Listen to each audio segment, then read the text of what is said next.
Hello, everyone.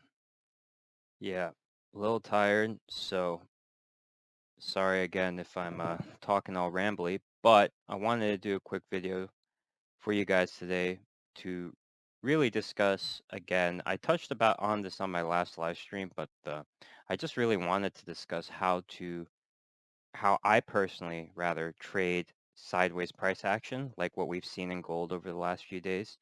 And I'm just doing this video to kind of give advice to people who are maybe complete beginners in trading sideways price action. Um, Although sideways price action, like we've seen in gold, is not really the most fun thing to talk about, it's definitely a really nice pattern if you want to make, some quick, nice, easy trades and make some profit. So I'm going to quickly explain how you really go about it. So obviously the first thing that you really want to do is identify the actual tops and bottoms of the sideways channel, right? So this we obviously do with support and resistance levels, I mean, quite clearly, right? And so you first need to really determine where really the tops and bottoms are of certain support and resistance levels. So as in the case with gold, obviously 1800 was a very strong resistance level where we previously had it as resistance here and here and here in the past. So that's what you want to do. You want to look at past price history on the time frame that you're trading on, right? I personally recommend if you're a beginner not to trade below the hourly chart or max 15 minute, but it depends on your style, okay? But this is what I would really recommend for beginners. So subsequently, on your time frame, zoom out, look at previous resistance levels, and draw out the resistance area, right? At the same time, you want to do the same thing for support, right? So we clearly, on this downtrend, we clearly found pretty strong support two times on the 1760 range area, which was very, very strong support previously, right, in previous history. So that's where we also draw the resistance line. Now, one thing that I really want to point out that is very important to understand, and it's a mistake that I see a lot of beginners make, is that they'll actually use just regular lines as their support and resistance. So something like this, rather. Okay. And this is essentially fine, but the biggest issue with that, especially when you're a beginner, is that if you use those lines, you're not taking into consideration that price is never perfect like that. Like price is never going to, sometimes it will, but it won't always bounce off just a line. Price bounces off areas, okay? Because that's just the natural way that buy and sell psychology works. Okay, so you must use a rectangle and have a range in terms of where the resistance is and have a range where the support is. Okay, that's a very, very, very, very important concept to understand. And I know if you're not a beginner, it sounds obvious, but so many beginners I see this make this mistake all the time. Anyway, so ideally, when you're trying to first identify the sideways price action, you really want to see at least like like 2 to 3 real bounces, at least for me, between this sideways channel before saying, okay, yeah, this really looks like we're going to be going sideways for a while, right? That's what I want to see from a technical standpoint. Also, from just the overall standpoint, you want to see that if the market is very mixed in terms of the sentiment, right? And I think that's what we're seeing right now. We got a huge drop, right, in the gold market. At the same time, Powell came out, was trying to kind of calm the market down. This contrasting narratives and from a fundamental standpoint also suggests that sideways price action could have been on the cards, right? So taking the fundamental, taking the technical, determining, okay, this is probably going to lead to sideways choppy price action for a while. And then once you have that trend in place, that's when you can really start placing your bets or placing your trades rather. So how I go about personally placing my trades when we have sideways price action like this is as follows. The first thing is you want to take the top of your resistance level. So on this case, it would be 1800 and the bottom of your support level. So in this case, it would be 1760. And you want to have an idea of what is the 50% level in between those two, which in this case would be 1780. Okay. Now, 1780 is kind of this centric pivot price level between the top and the bottom, then obviously from a logical standpoint, if the price is going sideways, you want to have short positions opened from 1780 and above, and you want to have buy positions open from 1780 and down, right? Now, of course, you don't want to set the sell position at 1781 because it's too close. We always have to remember risk and reward, right? So the best case scenario in terms of sideways price action, in terms of risk and reward, is if you bought it at 1800 and it goes back down to 1760, right? That would be best case scenario.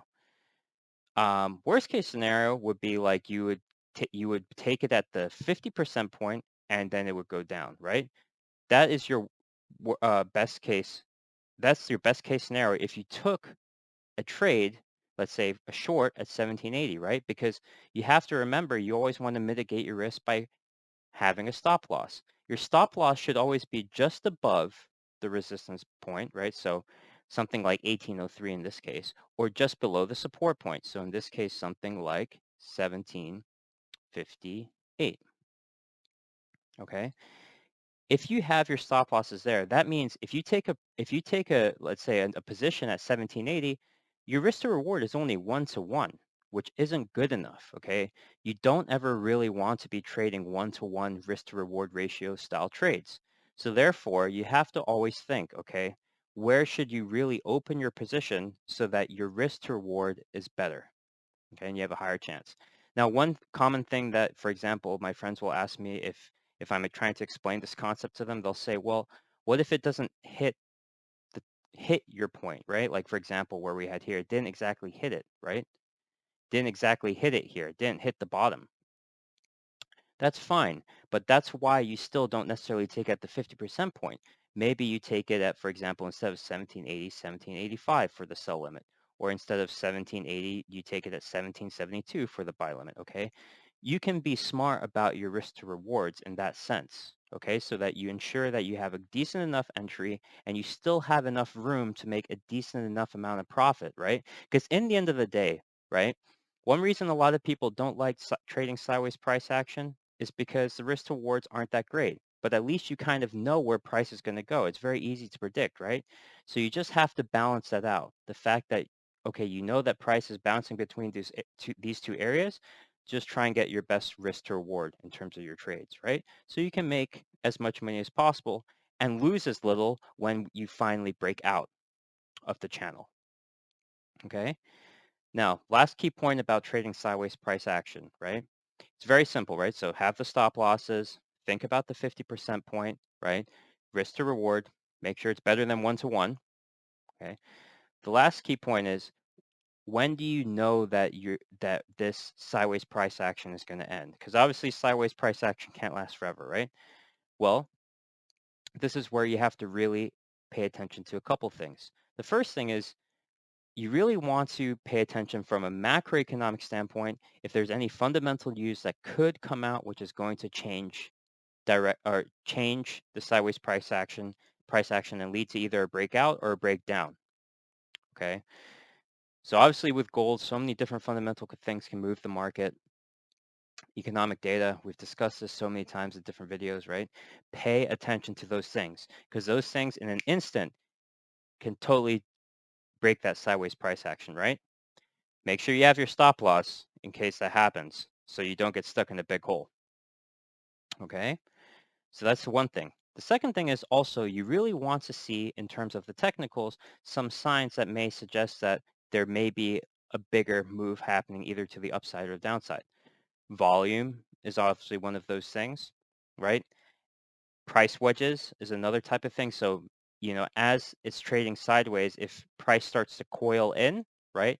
Similar to what we initially got at one point here, but it was kind of a fake out, but something like this, right? In this scenario, we actually got a pretty strong push up, right? A pretty strong breakout here of this price wedge, but it wasn't enough momentum to get through the resistance level. But these types of technical patterns are something that you really, really want to pay attention to. At the same time, as price continues to coil, right, or just go sideways, sideways, sideways, sideways, certain indicators will come which some people are paying attention to in terms of technical standpoint. For example, the 200 hour coming here, are we going to get a strong bounce off that to the downside, or are we actually going to break through that, right? This is typically, from a historical standpoint, a very strong technical indicator, which could provide a bounce to the downside now that we're currently in a more bearish trend scenario, okay? So you have to just pay attention to all these different things and kind of use your judgment to determine whether this, like the sideways price action, could be ending soon. But ultimately, it's impossible to really, really know when it's going to end. So just remember, when you're trading sideways price action, always have your stop losses set tight, just above the resistance zone and just below the support zone. That way, when you finally do break out, even if you read the market wrong, or even if you misanalyzed or misjudged a news event that was coming, you won't lose too much money. All right, guys? All right, that's it for the video today. If you have any questions, please let me know. I'll try and do more content later. Even stuff about shitcoins, because I've just been looking at so many shitcoins and just wondering at like how many people are getting wrecked. And that's one of my favorite things to talk about. So anyways, take care, guys.